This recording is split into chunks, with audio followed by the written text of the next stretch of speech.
એ શું કરત તું? હાર્મિનનો બર્થડે માટે પહેરાવું છું. તો હાર્મિનના બધા સોફ્ટ ટોયઝ ને નીવાને રેડી કર્યા. જો કેપ પહેરાવીને એમ નહીં, આપણે બે આટલી મહેનત કરીએ છીએ હાર્મિન માટે, પણ આ હાર્મિન કેટલી વાર સુધી રહેવા દેશે? 2 મિનિટ. 2 મિનિટ. એ વાત તારી સાવ સાચી છે. 2 મિનિટ રહેવા દે તોય સારું. કેમ કરે નીવાન?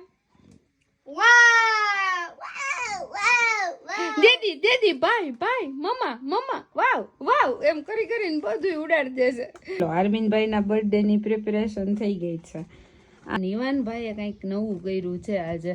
એના બધા સોફ્ટ ટોયઝને ગોતી અને બધાને કેપ પહેરાવીને રેડી કરી દીધા છે પાર્ટીમાં જવા. એ તારો આઈડિયા મને બહુ ગમ્યો હોય નિવાન, જોરદાર. તો અમારા મહેમાન બધા બેસી ગયા છે પોતપોતાની સીટ લઈને, બર્થડે પાર્ટીમાં પહોંચી ગયા છે. લેટ્સ સી હવે બર્થડે બોય જ્યારે એન્ટ્રી કરે ત્યારે બધાનું શું થાય.